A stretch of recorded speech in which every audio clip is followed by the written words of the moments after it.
So we're going to be live on YouTube, and I'm going to give them the Yes, we are live on YouTube right now, so they can hear us. We're going to hit that. So perfect.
Love it. Just a few more seconds. We're ready. Oh, counting it down. I'm telling you. We are ready here. The timer. I feel like I've been living my life on a timer lately.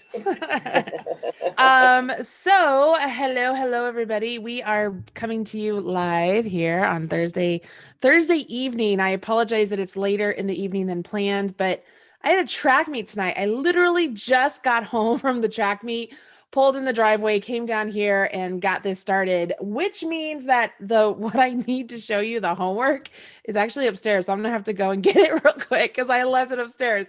Because I brought it home from the hospital this afternoon, because yes, I was at the hospital too. So it's been a day. So I'm gonna run upstairs real quick, Catherine, and I'm gonna let you just chat with everybody, and I will be right back.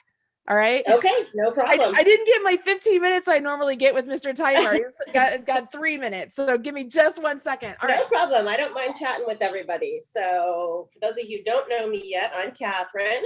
I'm Marley's blog content actor and one of the people who's learning how to knit along with all of you for BiCrafty Bootcamp.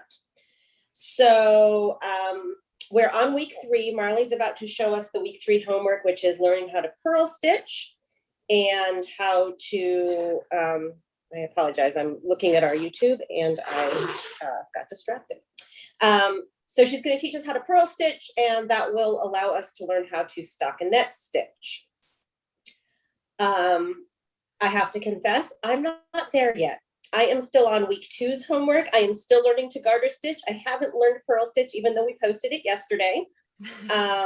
I am bringing up the rear of the group, but I'm getting it. I'm figuring things out over here.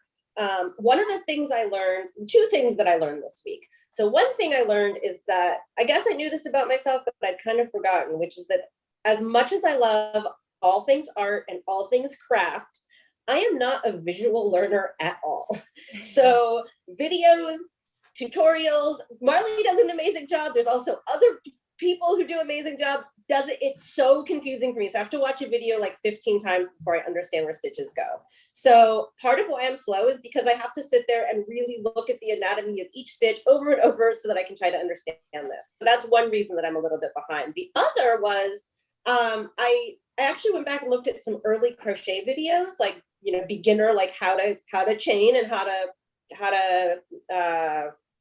single crochet. Getting my knitting and my crochet mixed up, learning how to single crochet. And when I looked at it, I watched several videos and realized I do not hold my yarn anyone else on the planet, apparently. I taught myself from a book. Like I said, I'm not a visual learner. So I apparently hold my yarn super weird, which is making it just challenging to learn how to hold my yarn in knitting, but I'm figuring it out. I finally am getting garter stitch. I have ripped my work apart 5 million times, but I'm getting there. I feel super good about it.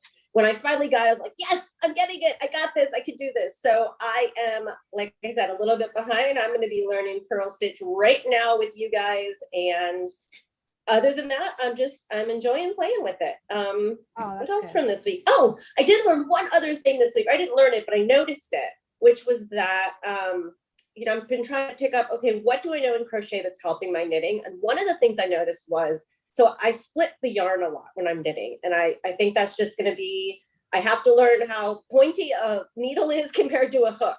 But what I realized was that, you know, it'll look a little funny and I'll be like, wait, how many stitches are these? It'll look like 2 or 3 and I'll realize, oh, I split my yarn. And I'm thinking, if I didn't know about yarn from crochet, I wouldn't know what that was. Right. So for me, it's really easy. It's like, oh, okay, I get how yarn works. Or also, like when I had frogged my stuff a bunch, it made the yarn splittier. And I can go, oh, that's the yarn. That's not me. And so I think as if I was a brand new yarn person, I wouldn't have known that. So that was a cool thing that I was like, oh, okay, I got an edge up that way. So that's where I'm at with my week. Well, that's good. That's good. Well, you're better off than I am right now. I've had a crazy week, y'all. Since I've seen you last, I have it's been intense, right? Like gosh, it just feels like it's all a blur. Everything feels like it's a blur. So I guess the most important thing for me was yesterday my son went into surgery to have a thing called ablation done. What was supposed to be a 4-hour surgery turned into an 8-hour procedure. And then he had a stay overnight at the hospital. So I have slept about 5 hours in the last 48. And then, so I got home, I had a Michael's class this afternoon I had to do. Then I had to go to track practice. Then we had a track meet. At the meet, somebody got hit with a discus at the meet. One of my players, I was like, you guys are killing me. Like, you're killing me here. Like, I can't handle this. So I'm a little bit stressed out, just a wee bit, but it's okay. I'm here. We're going to talk about the purl stitch in Continental, and we're going to make it good. We're going to make it good. So all of this is, I feel like, whew, okay, so that's the beginning. We're going to be good now. I know you guys are wondering, Caden is home. He got home this afternoon from the hospital. He's upstairs, actually really upset that I didn't go and get him some food before I came home here, but I knew I had this to do. So I was like, sorry, dude, I gotta work. He didn't like that answer, but you know, life goes on. So let's do this. And so we don't have to do it like super long. And those of you who are catching this on the replay, hopefully you knew to jump to this part in the video and we'll get started. So you have learned how to cast on, you've learned how to do the knit stitch, and you've learned how to cast off or bind off, same thing. The cast on is very similar to the chain stitches, right? It allows us to begin to build on something on our needles to build a fabric. And then the knit stitch is just a generic stitch that you can make a lot of different things with. And then just as you already know in knitting, you have to finish off or bind off or fasten off your stitches in order to finish off your work, to make sure they don't all fall off the needle and just, you know, become like a run in a pantyhose. So you've learned all of that stuff. Now, you are a knitter. If you've gotten that far, you can absolutely call yourself BiCrafty. You are absolutely a knitter. You don't have to know how to purl to be a knitter, but it's just the next step in your knitting repertoire, your knitting progression. So learning how to purl is an important thing, in my opinion, because the sky really does open up for you, because knitting is just made up of a combination of knit stitches and purl stitches. Whereas in crochet, we have single crochets, double crochets, and all of that happening. When we are knitting, we have, let me see, I'm going to make sure that hopefully I am on your camera, everybody.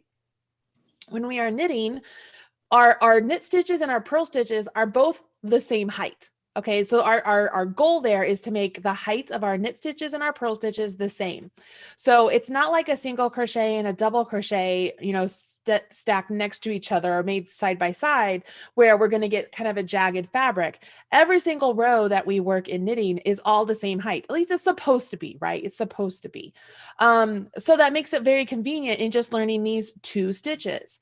Now, in the first week's video, I did talk about how the back side of a knit stitch is a purl stitch and the back side of a purl stitch is a knit stitch, which seems confusing. But if you remember, I'm pretty sure that's when I grabbed the quarter. Do you guys remember when I grabbed the quarter and I said, if you are looking at a quarter and you're looking at tails, you know that if I moved my hand, I'm looking at heads, right? Or if I turned it and you're looking at heads, you know that I'm looking at tails, because you know that that's the opposite side of heads on a quarter is tails. The opposite side of tails is heads. Same thing if you were to replace heads with knitting and tails with purling. If you're looking at heads, but you're looking at a knit, you would know that on this side, you'd be looking at a purl and vice versa.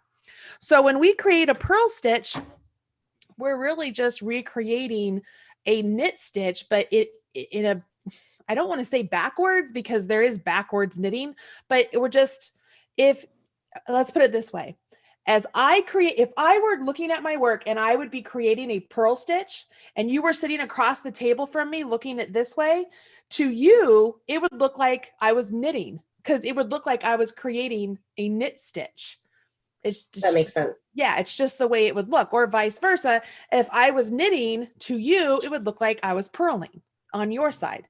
So it's one of those things. It's a little bit weird, I think, to wrap your head around. At least for me, it was when I first started. I mean, I talked to you about this, Catherine. When I first started, I had to really I was like, what is this stitch like in knitting or in crochet? Like, I was like, how does this coincide? Like, what is this?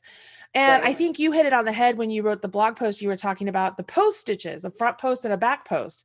It's very similar to knits and purls. You know, you guys know as crocheters, if your work is sitting in front of you and you're looking at a row of front post stitches, on the back side, if somebody was looking at the opposite side, they would see back post stitches and vice versa. That's why when you do front post, back post, front post, back post, you get that ribbing sort of look. Same thing if you do a knit stitch, purl stitch, knit stitch, purl stitch, you get a ribbing look.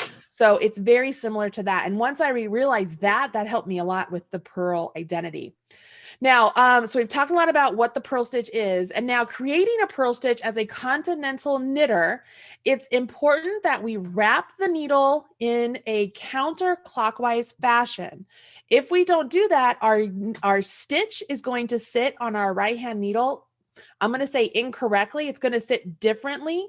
And if we don't know how to fix that, what that will do is make it to where your following row is going to have twisted stitches. And it's very important you recognize what those twisted stitches are and how to fix them and what's causing them. Okay, so let's go ahead. Let's get a cast on. So we're going to go down to my hands. In order to do that, I'm going to mute this microphone and I'm going to go to this microphone so that way I get the full screen of my hands. All right, everybody, because a lot of you asked for that.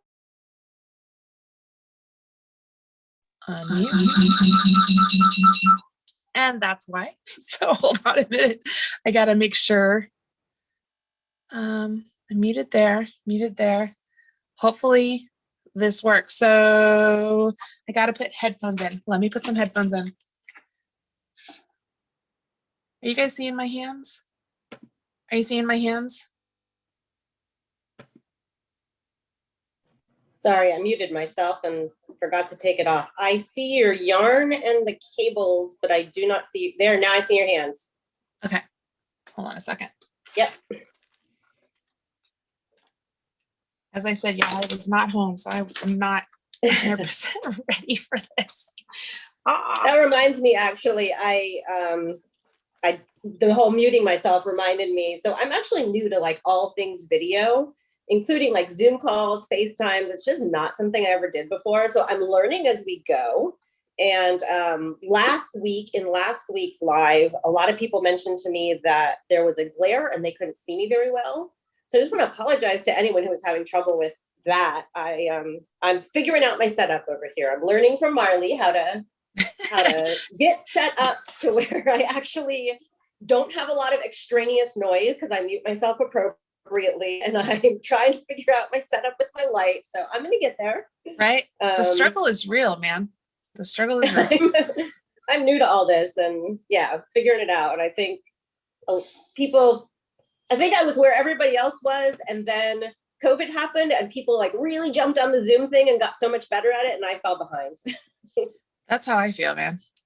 All right. So let me make sure my hands are full screen. So in order to do that, I'm going to mute you, Catherine. Yep. And I'm going to talk here and let's see if we can get full screen of my hands. And in order to do that, I'm also going to come here and see if I have it pinned.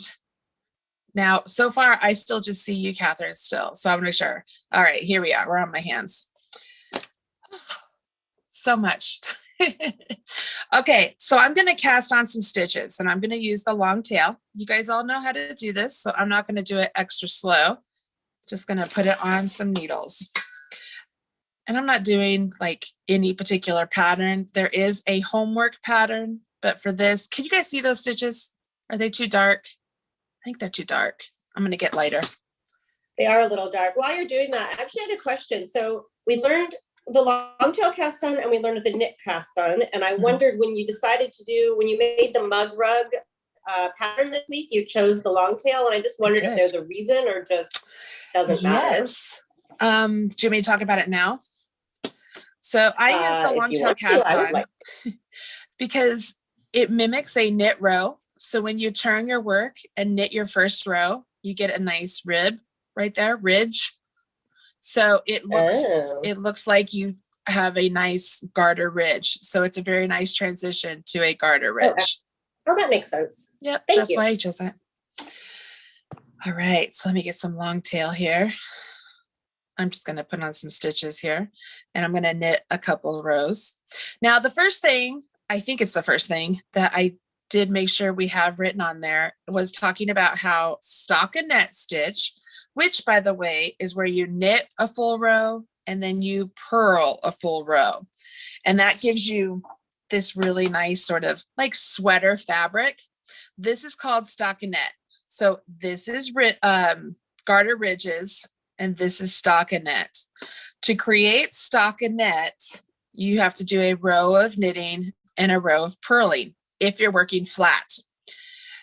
Stockinette naturally curls on itself. So whenever you want to make something that is stockinette, you have to have an edging or a border added to it. Otherwise, it will naturally just curl on itself. And that's the nature of the fabric. You cannot block that out or anything like that. So if you like a stockinette fabric, you have to plan accordingly. Okay. So I'm just knitting a couple of stitch or rows here. And I'm knitting like normal. Marley, yeah. We have a question from the chat on the side. Someone wants to just make sure if someone's left-handed, can they do it exactly like you're doing it still? Yep, absolutely. If they're knitting just like this, then yeah, like left-handed crocheters actually tend to prefer to hold their yarn in their right hand because that's how they crochet. You know what I mean? But knitting, the beauty of knitting is that it's ambidextrous. I use my right and my left hand, you know, as I'm knitting. So you can do either way you want. Okay. So as I'm knitting, I just want to recap this real quick. Remember, I always make sure I have my bump right there if I'm having a garter stitch. So that way I only have one stitch. And I have my yarn back, so it's behind my needles. And I'm just knitting. And I tend to move my pointer finger and lay the yarn on top of my right hand needle. I know that in the Marley's Minions group, some people were saying that they were having trouble with that. So you could always go in and scoop at the yarn. So you don't have to move your finger at all. You actually are using more of the right hand needle. You see that? A couple people were saying that their work was really tight also. Something that you want to be aware of is as you're knitting, make sure as you're pulling this off, you're not pulling your working yarn up like this, which pulls up the purl bump from beneath and shortens your stitch. Okay, you want to make sure that the stitch itself is the same size as your needle, like it goes all the way around. Whereas if I pull it up, see how now that shortens it? It shortens it completely. So those are a couple of the things that I saw questioned in the group. All right, so I'm going to start purling. All right, so I'm just going to pick this row and just start purling. The first thing you want to do when you purl is you want to bring your yarn in front of your needles. So it's got to be in front. Because I hold my yarn like this, I usually will take my pointer finger and I hold my yarn down out of the way. So that way I can see my bump or only see the one stitch. When you purl, you take your right hand needle, you're going to go from right to left. Okay, when we knit, we went in this way from left to right. When we purl, we go from right to left. And see how our right hand needle is in front of our left hand needle? When we knit, we put it in from left to right and this needle went behind. When we purl, go from right to left and our needle is in front. What I like to think about is I'm bringing my yarn in front, so I have to bring my needle to my yarn. You see that? Now, this is the part I was talking about going counterclockwise. If my needle right here is pointing at 12 o'clock, I do not want to take my yarn and go that way, right? Because that would be going clockwise. I want to take my yarn and go around counterclockwise. It's the longer path. It seems like it's not the right way, but it really is. Okay, so if I'm sitting here like this, I'm going to bring my yarn around and then I pull it down to create tension. Take your needle out and off. So in, around, out, off. In, around, out, off.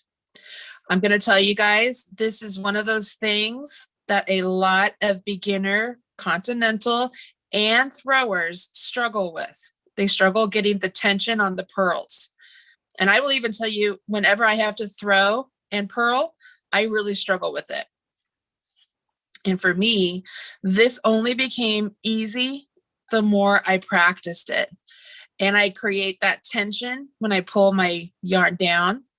So it creates tension on my needle so I can swing the needle out and off. I have friends that like to hold the yarn like this. And they, even there, it's around. Now the trouble here is if you're going to go between a knit and a purl within the same row, it kind of changes the way you're going to knit also because you're holding your yarn differently. It's better if you can find a way to hold the yarn that is comfortable for both knitting and crochet, so you don't have to adjust it. But even right here, so we just did a row of purls. What am I missing there right underneath that needle that you've seen when we do the garter? The purl bumps. And why is that, guys? Because what's the back side of a purl? A knit stitch. There's my knit stitches. All right, so I'm on a knit row And I know that not just because I'm smart enough to know I just purled, but because I'm looking at knit stitches. So we want to read our knitting, right?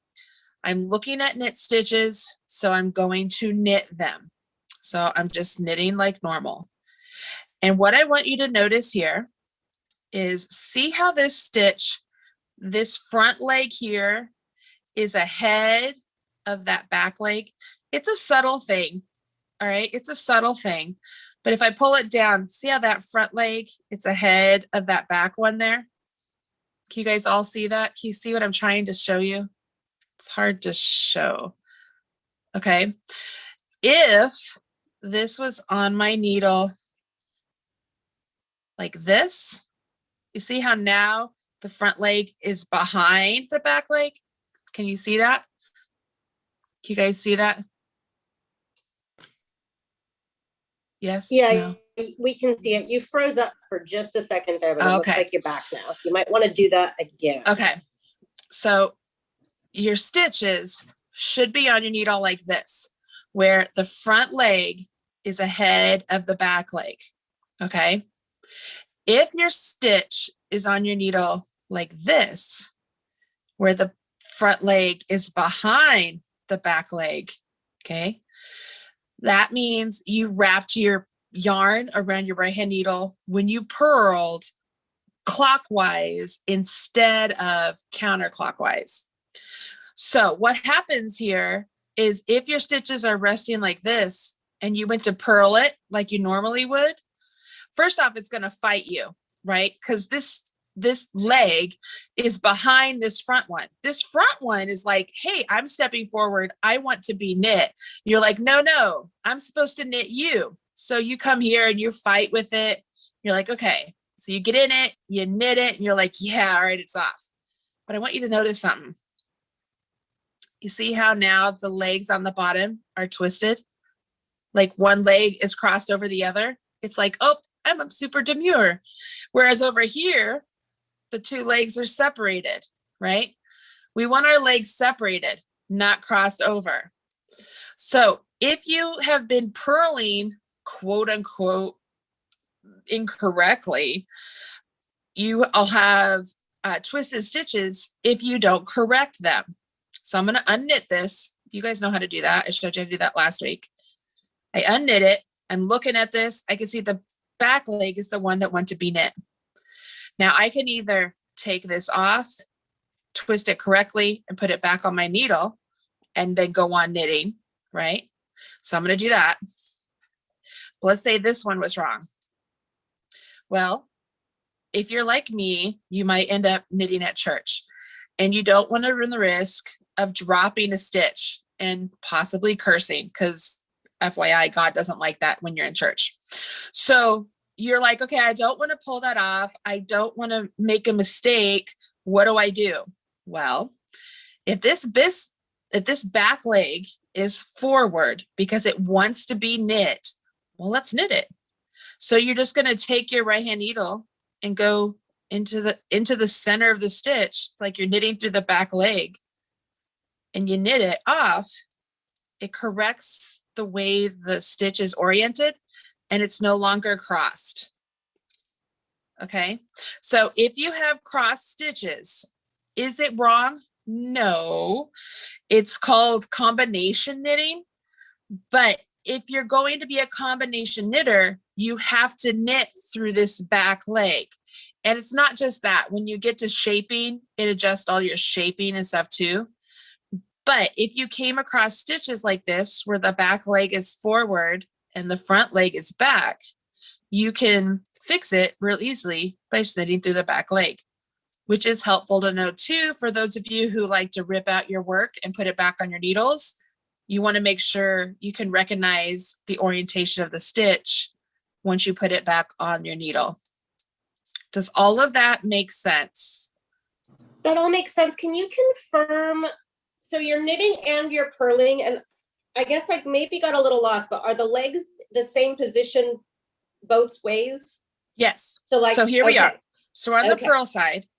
My front leg is ahead of my back leg on my purl side.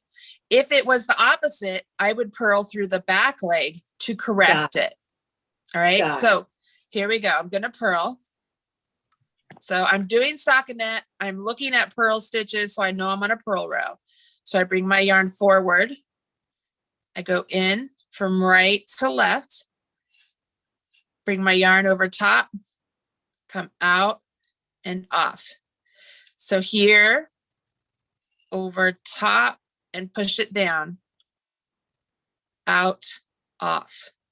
So the way the stitch would be incorrect is if I went this way, which seems intuitive, right? It's like, oh, I'm just going to wrap it that way. And it seems so easy. It's like, yes, I got this, but it sits the stitches, it says the stitch, it sits the stitches wrong. So I'm going to turn it and show you. See how the front leg is behind the back leg on those last 3 that I did? See how they're sitting wrong? Yes. Okay.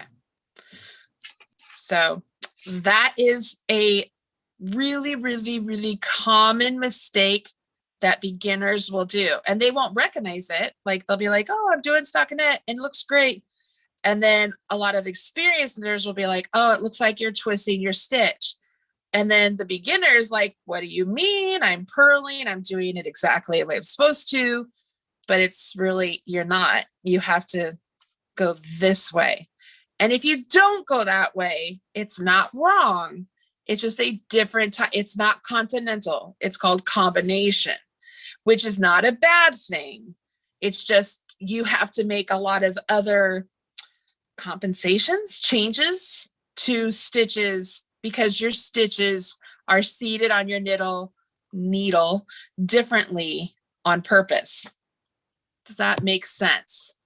Yeah, that makes a lot of sense. This is actually really helpful. One of the things I noticed as I was just working on garter stitch is I couldn't tell if things looked right or not. And I had to remind myself. And when I started to crochet, I couldn't always tell.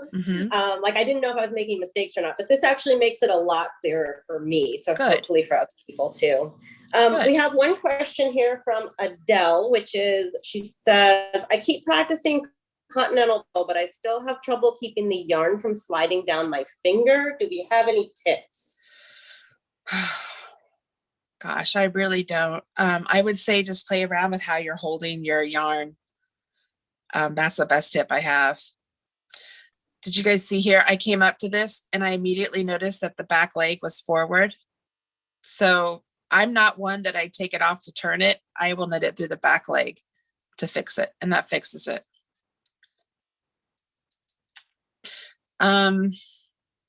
So your yarn keeps dropping your hand. So I told you guys, I hold my yarn around I wrap it around my pinky a couple times, and then I take my 3 fingers and I go underneath. And then I end up grasping my needle with these 3 fingers and my thumb, and I keep my pointer finger up, and I don't know, I use it a lot. I'm always swinging my finger. And I don't know how I started that. Like it just became very comfortable for me. Now I have friends who will hold the yarn like this and they keep tension that way. I have other friends where they hold the yarn like super close to the needle here. Like I tend to hold my yarn way out here, but I have friends who hold it way down here. I can't even hold it that close. And they will just, I don't know, they like pick at the yarn. I think I'm just going to have to practice a lot how I hold my yarn. You like really I do. hold my yarn really funny and it's not working, and getting adjusted to doing it a new way is hard, but I think it'll be worth it. I understand. So I'll tell you guys a story. So when I started knitting, I told you that I threw it across the room, right? I was really struggling and I couldn't get the purl stitch in particular to work for me because I didn't know how to create tension on my purl stitches. So I was watching a TV show called Nitty Gritty with Vicky Howe. Loved that show. I used to record it and I would watch it over and over and over. And one of the guests she had on Karen Balmer, that was her name, Karen Balmer. Karen was making socks. And that's exactly why I wanted to learn to knit. I wanted to make socks. And Karen was a continental knitter. And so when she got to the part of the sock where she had to work back and forth on the heel flap, she was purling. And so I watched that video over and over and over to watch how she was creating the tension on her yarn to get the purl stitch. And that's how I taught myself how to purl, is by watching Knitting Gritty, which is interesting because you guys all know now I'm friends with Vicky Howe. And I actually told her that story. And when I told her that story at a Vogue Knitting Live, Karen Balmer was there and she came over and I got to tell her thank you and kind of be like, you never know who you're teaching in this world, you know, what they're going to do with it, because she taught me how to purl. And she didn't know that. I mean, but I just watched it over and over and over and it clicked. Once you're able to create that tension that you can then swing your needle out, it just becomes so much easier. Marley, related to that, Lisa over in the chat asked, she says, my first stitch of purling is always really loose. Is there a way to purl that first stitch better? Okay, that's a very good question. And I actually noticed myself in garter stitch, my last stitch is always not quite right. It feels really loose. So I just assumed it would be a practice thing, but maybe you have something. All right. So it is a practice thing, but I don't know if you guys noticed when I purl my first stitch, I want you to see what I do. So I will usually take my right hand needle to bring my yarn forward, but notice I like rest the yarn on my right hand needle. It's like I'm holding it to create some tension. So when I go in and I yarn over, see how it's actually a very long, can you see this? Like I'm holding tension. So when I pop out, I let go. And so when I pull this up, I'm able to do my wiggle and tug. It just makes it clean. I don't know why that works, you guys. I just know it does. So I'm gonna do it again on here. Let's pretend I'm holding this forward. So I would hold it. I go in, I create my tension, I pop out, I let go, and I wiggle and tug, and it makes it clean. Guys, literally, that was just trial and error that has taught me that. And that's really it. I think what I did is I created essentially a partner to this stitch by holding that tension, because it doesn't have a sobriety partner over here on this side. So it wants to get a little drunk. So I just reenact one by holding that stitch. Whereas these other stitches, you know, they have a sobriety partner on either side. So they stay nice and neat. But this one out here, I mean, it's a party animal. So we got to maintain control of it. And that's just the way it is. So yeah, You're hilarious. I wanted to let you know too, that tons of people in the chat just want you to know that they're super glad you're here and doing this video, but rest if you need to rest. Everyone's sending you lots of well wishes and lots of love to your family. Thank you. I plan on resting tomorrow because I'm really tired. I'm very, very tired. So if I miss something tonight, I apologize. I'm trying. Yes, the wiggle and tug. I mean, even right here. So here's my last one right here, right? I probably should have wiggled and tugged that a little bit better. But this one, I can make sure I get a little wiggle and tug, and now I'll be good. But yeah, the sobriety partner. I mean, you're going to hear me say that again when we get to double pointed needles, because it's the same thing. We have to make sure that the partner on either side of those stitches keep them in check. If you don't, they just want to get a little crazy. We don't want them to get crazy. So that's that. So I'll show you once again how. You know what's funny is I only realized I started my purl rows like this when I had a student ask me why I was doing it. And I was like, I didn't even realize I did it. So I bring it forward and I hold it. So this is my sobriety check, right? I go in, I go around, which actually really allows a lot of tension to be had. I come out, and when I come off, I let the sobriety one fall off and just give it a little wiggle and tug. And it's nice and neat. I don't know. That's what I do. Marlene, Yes. can I ask a question? Someone had asked earlier, and I think it came up also on Facebook. So now that we're doing this Stockinette mug rug that we have for the week, it says to measure, like to however many inches we measure, and people aren't sure if they should measure below the needle or also measure the stitches that are on the needle. All right, that's a good question. So I was always taught you're supposed to measure below your needle. But I think whatever you choose to do, just keep consistent. And honestly, guys, it's a mug rug. It really doesn't matter how big it is. Like you can make it bigger or smaller. But rule of thumb is you're supposed to measure under your needle. That's what I've always been taught. So if you come up to somebody who says differently, you can be like, well, Marley, I heard blah, blah, blah. And it could be right too, but that's the way I was taught. And that's what I do when I measure. I always measure under my needle. Yeah. The other thing I want to talk about, because we do it here in the mug rug, you'll notice that I have a garter stitch edge on the mug rug, so it doesn't curl. But when we create that, we then have to remember to move our yarn between our needles, because when we're on the wrong side, we're knitting these first 5, which means our yarn's in back, but then we have to bring our yarn between the needles to the front. So that way we can purl the next, however many you did. This one's actually bigger. This one I did 40 stitches, which is what I was originally wrote for you guys. And I was like, that's a little big. So it's like, I don't think they'd want it that big. So I made it smaller. But I wanted to show you. That's for my size coffee mug. I know. I mean, this is great for me. So that's good. But in the actual, like a pattern, if you're going to transition, which is something we're going to go more into next week, we're going to talk more about combining knits and purls within the same row, which is kind of what we did. It's not kind of, it's what you do here on the backside. But I did that on purpose so that way you didn't get a stockinette fabric that would curl.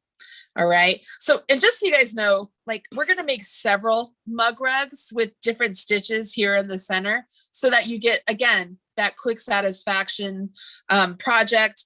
And you can think of these as like mini samplers for you to be like, oh, that's what that is, or that's what that is, whatever. Okay. So let's just say, I mean, I'm supposed to knit all these stitches. So let's just say I was going to get a garter stitch. So I'm going to knit 3, and then I can grab a marker. If you don't know how to make markers, I totally suggest watching my video. All right, so grab a marker, and then I'm going to knit however many I'm supposed to. I'm just going to get down to the last 3 and grab another marker. And then knit these 3. Now this is where things change. If I want to keep these first 3 and these last 3 in garter stitch or something else, the ribbing, whatever it would be, but I want the center 1, 2, 3, 4, 5, 6 here to be stockinette. When I come to the wrong side, I'm going to have to move the yarn between my needles, or I'm going to get an accidental yarn over. So here at the start, I'm going to knit these first 3 because I'm going to keep those in garter. So I will knit these first 3. So there's 1, 2, 3. Slip my marker. Now I want to purl these. If I keep my yarn in back and I go to purl, watch what happens. I get a funny looking thing right there, right? You're like, what is that? Well, that's actually a yarn over. Okay, that's an actual stitch. That's an actual increase. You will learn, but we don't want that. So let's unknit it. So if you're going to go from a knit to a purl, you have to take your yarn and you have to move it between your needles to the front before you go into a stitch. You guys see that? So my yarn's in back as if I was ready to knit. If I want to purl, I bring my yarn between my needles to the front so that way I can purl. And this right here, you guys, is why so many throwers will try Continental, because moving the yarn between the needles as a Continental knitter is so easy. Because watch, I just purled all those. I'm to my marker. I bring my yarn between my needles to the back, slip my marker, and I knit the last 3. If you're a thrower, you have to constantly move your hand like this, moving your yarn back and forth. As a Continental, it's my finger. I'm just moving my finger. I don't have to do anything special. So we tend to knit faster when you are going from a knit to a purl. So if we're doing ribbing or seed stitch, or gosh, anything you could think of, being able to transfer between a knit stitch and a purl stitch within the same row is faster on average for Continental as opposed to throwing. So here I am to the end. Turn my work. Let's say I was just going to keep these in garter stitch once again. So my yarn's at back. I'm just knitting the first 3. Slip my marker. So right here, bring the yarn between my needles, which it's like I have the good tension, and I would purl. And I'm ready to go. You see that? Like, that's how easy it is to go from a knit to a purl, a knit to a purl. If I were throwing, it's the same, guys, throwing and Continental, it's the same action, just you're holding your yarn in a different hand. But I have to let go of my needle when I throw. So if I wanted to go from a knit to a purl, I have to let go, bring my yarn between, and then purl. And let's say I had to knit, it's just much more movement. Let's say I wanted to purl, so between, I told you guys I was not a very good purler. And if I want to go back, you know what I mean? It's just a lot of extra movement going on. And so as a Continental, just having to move that little finger makes it so fast. All right, so that was a purl. I mean, and it's not even like a finger. You can see I just moved my hand. You see that? And just purl. And I think those were the big things I wanted you to learn for this week. Marley, people have been asking online about weaving in ends, and I've been telling them, and I hope this is true, but I wanted you to confirm that we're going to do stripes next week. So I assume we might learn how to weave in ends then. Yes, that's exactly what I was going to do, because it'll be Perfect. easy to follow along with your stitches to learn how to weave them in. We'll do it that way. And then I'm also going to show them how to bury the ends, which I have a whole video on if people want to watch it, burying your ends. But yeah, there's that. There's also, like, you can weave it in as you go along. It's very similar to kind of crocheting over your ends, but much more secure. So yeah, you could do all that. Does that make sense to everybody? How to transfer between stitches from a knit to a purl, so you can create that stockinette fabric between your bed of garter stitch. I mean, but even here, guys, see how this is curling? Like, stockinette naturally curls to the purl side. It's just a very natural thing. And so you cannot like block that out and keep it straight. You have to add a border or an edging of some sort, which you can do pre-made into the fabric, or when that's all said and done, you can pick up stitches and create an edging. You could crochet an edging. There's all sorts of things you could do. But the biggest thing I wanted you to pick up on was recognizing the twisted stitches, understanding how to purl, and understand how to transition from a knit to a purl so you could create the mug rug. This is the mug rug. This is the mug rug with 40 stitches. I think I did your guys like 35 and 25. I can't remember, but that's what this is. Yeah, good for coffee and cookies. It's I was thinking good for coffee and like my spoon to stir my coffee, or like my scone. It's just a little thing. So yeah, that's that. Right. So I'm looking up here to see if the questions. I've been wiggling and tugging and my edge looks so much better. Yay. Yay for the wiggle and tug. All right, so let me unmute that one. Hopefully you guys can see me all right. And now that I am unmuted, I'm going to remove the pin. See here. Can you guys see me? Can you hear me? Yes, I can see and hear you. Okay. I don't know if you good. saw, I walked away for a sec. My puppy is a wonderful, because you have a puppy, wonderful puppy, but I have a 1-bedroom apartment. I don't have a craft room. So I have to put everything away in closets and up high. And he just managed to find the yarn I took out earlier. So I was over there taking yarn away. My dog has done that. Pearl, like my new doggy Pearl. Pearl. She has gotten into some of my really good, nice yarn recently. And I'm like, Pearl. And she just look, she's so cute. That's what she does. You go, Pearl. She goes, huh?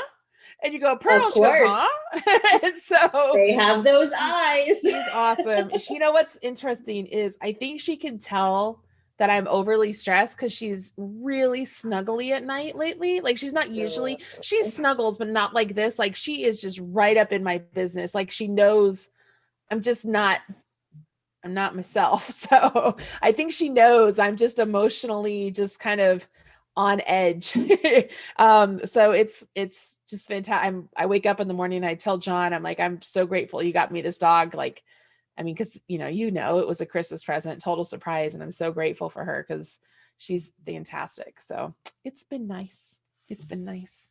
All right. So I'm going to answer any other questions that you guys have here live. And you know what, guys, thank you so much for joining me live here in the studio. Like, again, I know it's later in the evening than what we had planned. I apologize. I had a track meet tonight. So I just got home. Like I'm in my track gear, you guys. I mean, I'm in tights.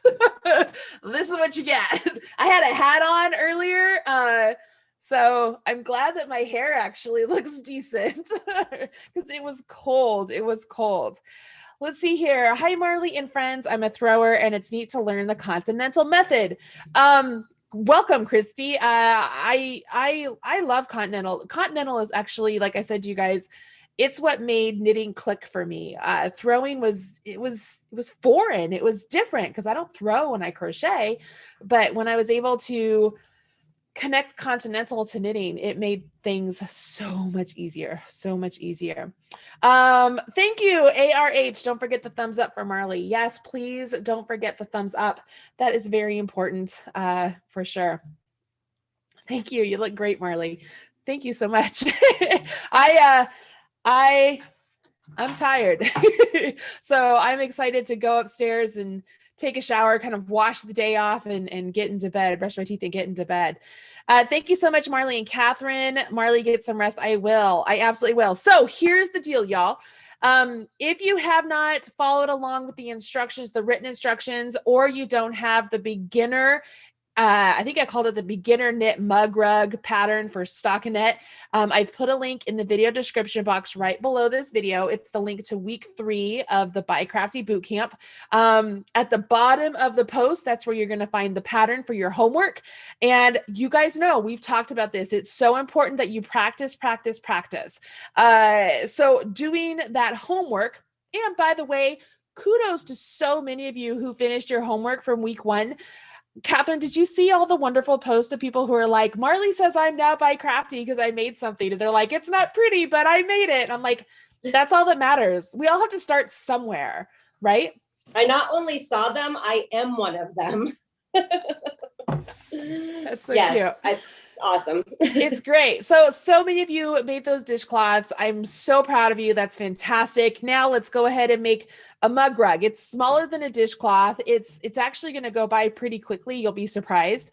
You can make a couple of them if you want to. We'll have a whole set by the time everything's done.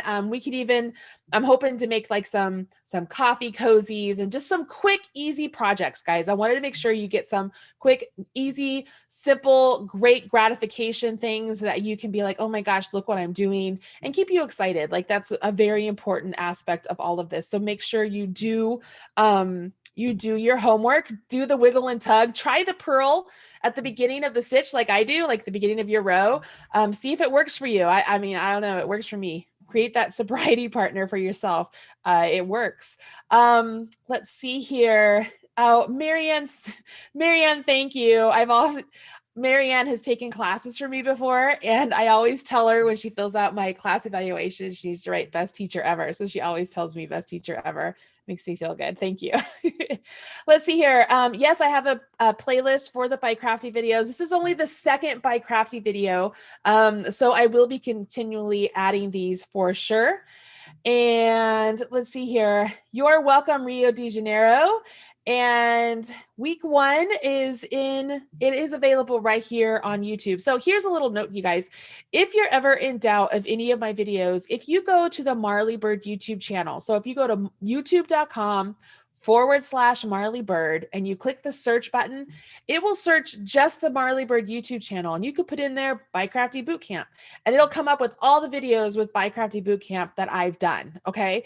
If you don't want to go to my channel, if you put in Marley Bird BiCrafty Bootcamp in the search bar on just normal old YouTube, it'll pull up my videos. So you should be able to very easily do that. And here's the biggest tip, y'all.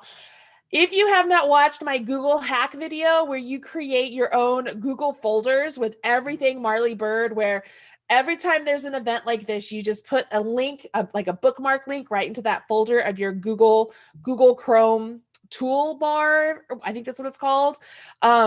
It just makes things so much easier. So do yourself a favor and absolutely do that.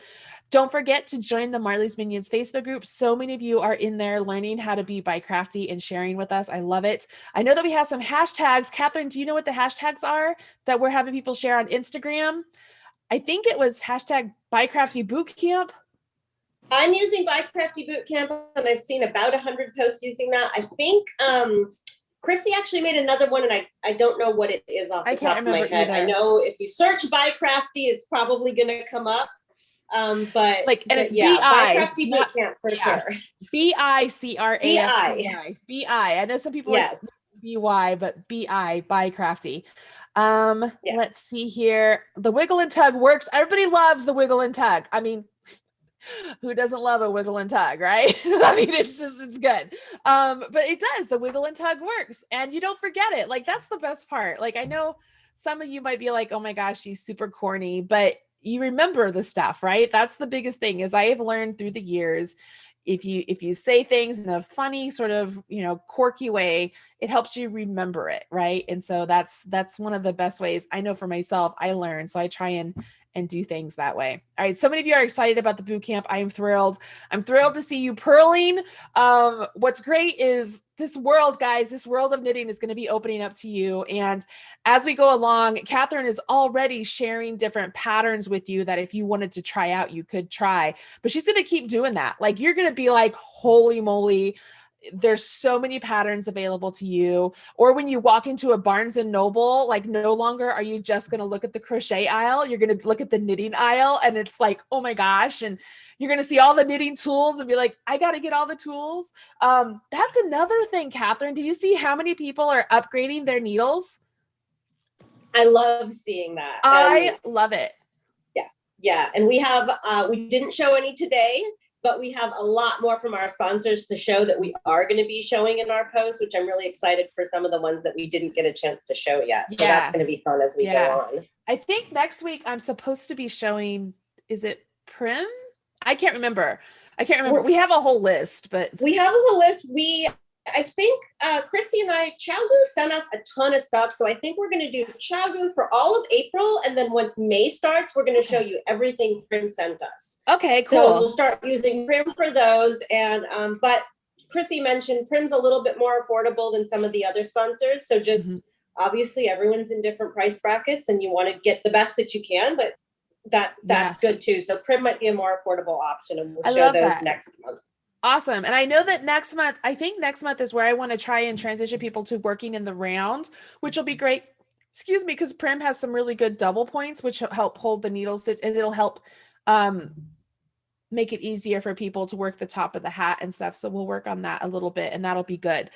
So yeah, I mean, so many people upgrading their needles, and I mean, I get it, you guys. I get it. It's a new craft. You're like, do I really want to spend all that money on a pair of needles? And if you take any advice I've ever given, I'm just going to lay it out there. I've never been disappointed by upgrading my needles, upgrading my craft, because it just makes things so much more enjoyable. And when there are people, yes, we are quote unquote sponsored, meaning that they've sent us these needles. But if you guys remember in the first video, we talked to you, we only reached out to people that we really like what they have. Like, so this isn't just some random person contacted us, hey, will you give a shout out to our stuff? Like, I use and buy these needles myself. So this is not just, I feel like that whole hair club for men. I'm not only the owner, I'm a user too, or whatever he says.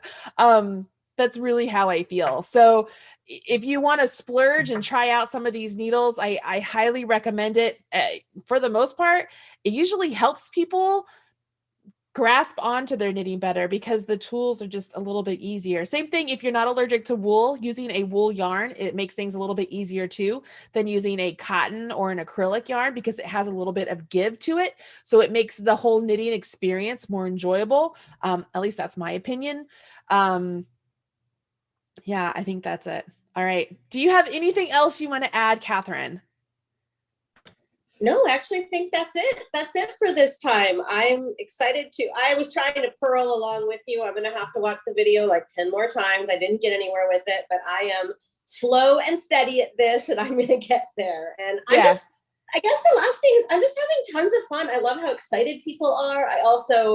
There's people who are already asking us, when are we going to do the opposite? When are we going to do crochet boot camp? And we'll get there, but I'm excited about that too. So this is so awesome. I'm so glad we're doing this. I'm glad too. I think this is a really good free session, but I think this would also make a really good for purchase class that would be really good and in-depth for people too. So this is a really good sort of introduction. And then all of you out there, once you become knitters and other people want you to teach them, you can be like, oh, you need to go take Marley's class. Like just go take Marley's class. Just go.